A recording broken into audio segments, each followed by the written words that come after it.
The Holy Gospel of our Savior Jesus Christ according to Matthew.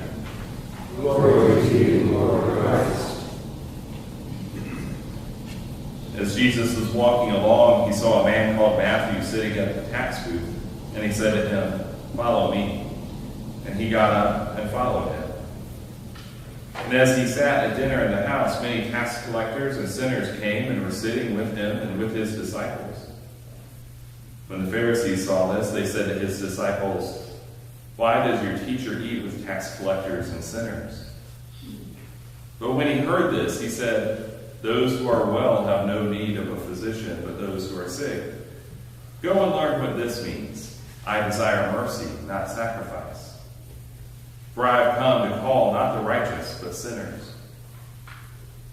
While he was saying these things to them, suddenly a leader of the synagogue came in and knelt before him, saying, "My daughter has just died, but come and lay your hand on her, and she will live."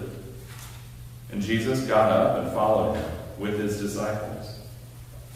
Then suddenly a woman who had been suffering from hemorrhages for 12 years came up behind him and touched the fringe of his cloak. For she said to herself, "If I only touch his cloak, I will be made well." Jesus turned, and seeing her, he said, "Take heart, daughter, your faith has made you well." And instantly the woman was made well.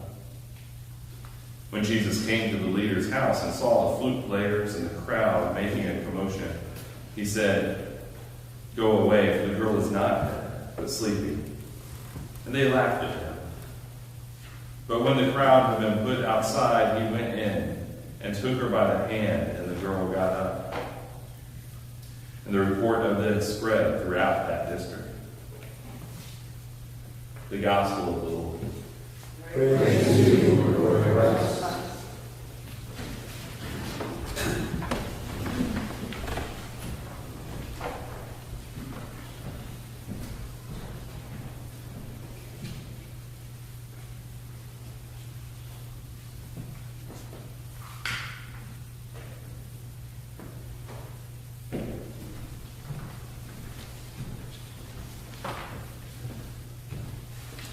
I speak to you in the name of God, who knows our name and calls us to follow. Amen. Amen.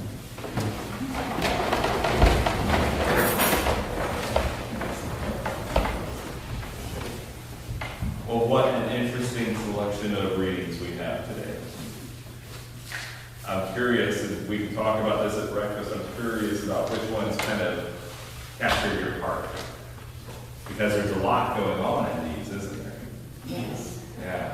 We're in this season, following all of the liturgical seasons, we're in this time of year where our readings change a little bit. Throughout this summer, we followed the Gospel of Matthew. And one of the things that we do, we have choices to make along the way. We can read the readings that go along with Matthew. So there would be an Old Testament reading that corresponds to the themes that Jesus is talking about or doing in the Gospel. Or we can read through the Old Testament and Hebrew Scriptures through a cycle that follows their own narrative. And it's been a while since we've done that. It's been about 4 years since we followed that track. And so we're back doing that this year. So Genesis 12, the reading about Abram, is putting us in a story about Abram. And guess where that story is going to go next week? It's still going to be about Abram. And so we're going to follow the main storylines of the Hebrew Scriptures at the same time that we're following Jesus' storyline in Matthew and the corresponding epistle in Romans. So what that means is that we ourselves have choices to make. What we pay attention to in this space, what we might hear from the preacher, might be a choice. We might decide to hang on that story of Jesus, or we might decide to see what the Spirit is saying in the story of the ancestors of Abraham and Isaac and Joseph. So that is why, beginning next week, the Faith Forum will be talking about the other reading the one that we don't focus on here. So if we focus on Jesus in this space, which we're always going to focus on Jesus, let's not shortchange that event. But if we focus on the preaching on the gospel, we're going to have a little quick Bible study downstairs in the parish hall about Genesis. Okay? So we're going to get both, and it's really important because the stories do inform themselves, even if they're not matched up like the other readings like we've had for a couple of years with the gospel reading. So it's really important that we get the whole story of what God is doing, and it's fascinating. If you feel like you are have been shortchanged in the Sunday school department and you don't remember those great stories from the histories and the ancestors and the Hebrew scriptures, and you feel you want a little bit more of that context, show up after service on Sundays downstairs in the parish hall. Okay? Livonia, are you raising your hand to say you're going to be there? Yes, but Excellent. I'm telling you that I want to say something. When I was practicing my reading, Yeah. I must have, and I went to Sunday school every day when I was growing up. Who is Abram as compared to Abraham? Oh, that's a really great question. That is. You know what? That's in the sermon a little bit, so you're not getting too far ahead. But who can answer that for her? Does somebody know? Somebody know? Same person. They're the same person. Oh, you just got Yeah. to So Sarah. what happens is everybody that encounters God gets a new name. Oh, really? And so Abram becomes Abraham. Uh-huh. And it's based on the promises that God is doing and how they're living into it. Or not, as some of the cases end up being. So and that's one of the things that we can talk about when we dig deep, especially when that part of the story comes up. Thank you, thank you. But I want you to notice that Abram story. You know, we might tend to skip to the gospel, but we're going to look a little bit about Abram's leaving his home when God calls. God says, I want you to go, not to a particular place, but to a place that I'm going to show you when you get there. It's like doubly scary, isn't it? Yeah, very scary. And guess what Abram does? He goes. Yeah. Wow. How many of us would have done that? It's pretty good compared, considering he's like 75 years old, he just picks up and takes off. He's at our retirement age, right? Yeah. That's right. So he's ready to settle down in our minds. But this is just the beginning of Abram's story. And that's really the important thing that I want you to remember about this. This sounds like this culmination of a relationship where everything has been building and then God says go and he goes. But the truth is, this is just the beginning. All of a sudden, we meet this character, Abram. There are a couple of verses that you don't see where it says that he settled there with his family and what the family was like, because we're moving from Noah and the generations after Noah to Abram and the new way of God relating to humanity. And this is just the beginning. This is the start. Wow.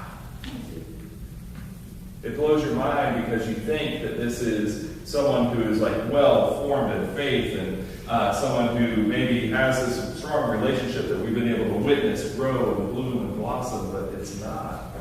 It's somebody who's trusting a God that maybe they've encountered, but we don't see it at all. This is the beginning of their story. And yet, this is what is being shown to us as a faithful response when God calls. We see his name show up again in Romans, talking about faith. Now, faith is a funny word. Jesus uses it in our story today of him encountering several different people, of him calling people to follow him. And they do. And that's another example, like Abram. And along his way to raise someone from the dead. To raise someone from the dead, he gets interrupted by a woman on the side of the road, who reaches out just to touch the hem of the garment. Just a scrap of fabric of what this person is wearing is what she is reaching for. If only she can touch it. If only she can touch it, maybe things will change. This is a person who is outside of society for a number of reasons. Any difficulties with blood or bleeding, if you even had a cut on your arm, you were not able to enter the temple. Blood, as we know, is a sacred item. It is a powerfully symbolic piece of ourselves. And so if it is exposed, it's a very vulnerable place. And only those who are ritually clean could enter the temple to worship. Only those who were ritually clean could enter through the doors that were open to their gender or their status. And she could not even enter into those because she was hemorrhaging for 12 years. She could not be healed. There are other moments where we see her in other gospel accounts, but she had sought physicians. She had sought help, but hadn't received none or could find none. Some of us have struggled with illness in our own lives and we've not been able to get a diagnosis for what we know is wrong, for what we know is ripping our life apart. And either because there isn't an answer or someone doesn't hear us, that's a compounded struggle. And this person cannot participate in her community. And she is vulnerable, and she is probably in pain. And she goes to see Jesus, who's already on his way to go to see someone else. And it's interesting. It's so interesting to me.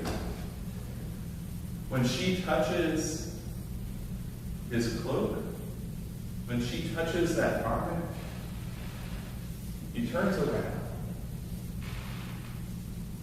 and he calls her daughter, which is a term of endearment, it's a term of welcoming into the family, it's a term of recognition.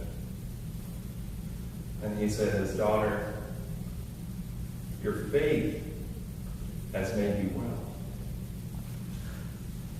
And if you look at the words that Jesus used, this is our translation of the words that Jesus used. Your faith has made you well.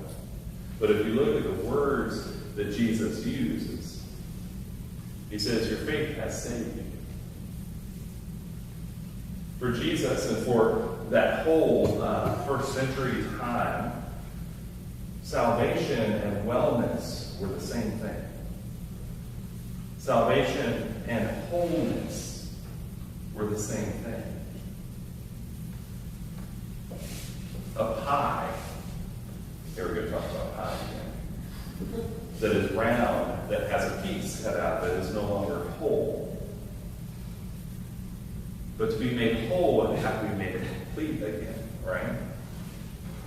And God's idea of salvation, what Jesus talks about salvation, is that we are being made whole by our encounters with the divine.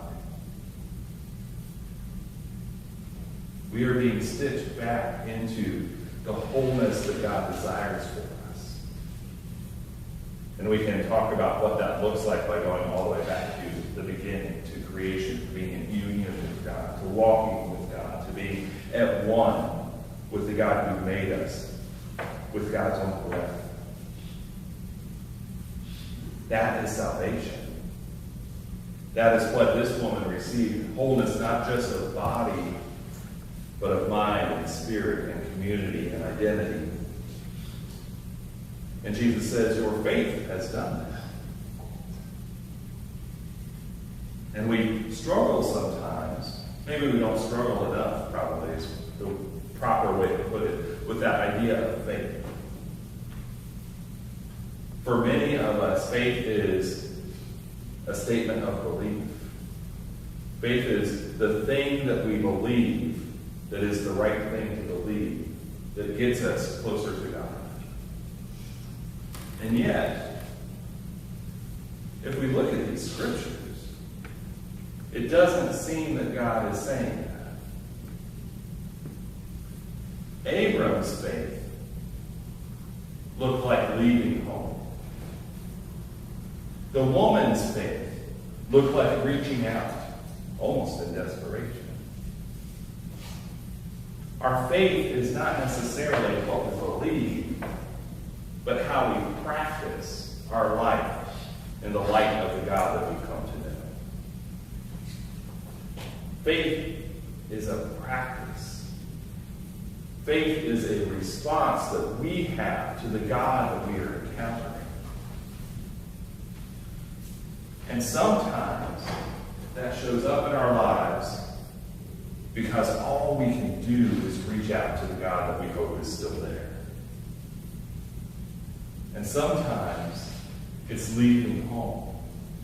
It's leaving the safety and the comfort that we've come to know as one picture of faith and stepping into something that is dangerous, that is unknown, that is still yet to be written. This is sitting at our job like Matthew and hearing God speak through our lives and saying, "Follow me." And not just hearing it, and not just believing with our minds that it happened, but faith is getting up and walking at that point. I always love these images of these people who are healed because they are just snapshots of micro moments of a person's life. We don't know what happened to this woman later. A lot of times we see Jesus heal someone and we don't know what happened the next day or 10 years after. We don't know how they got there sometimes. It's just a sliver of an image. But if we look through the encounters that Jesus has with people where he heals them, where he makes them well, where he saves them, we see a broader picture. We see a woman who has been cast out of society that is now being made whole. We see lepers who are told to go and present themselves back to the priest so they can re-enter community. We see a person lowered down through the roof of a house because of a crowd. And Jesus says, it's not your faith that I'm worried about. It is their faith, your friends who wouldn't let you suffer anymore, who stepped forward in faith and lowered you into that house. It is their faith that has made you well. Faith is not just about believing the right thing. Faith is about responding to God, who is calling you by name. And sometimes that's scary, but it always saves us. Thanks be to God.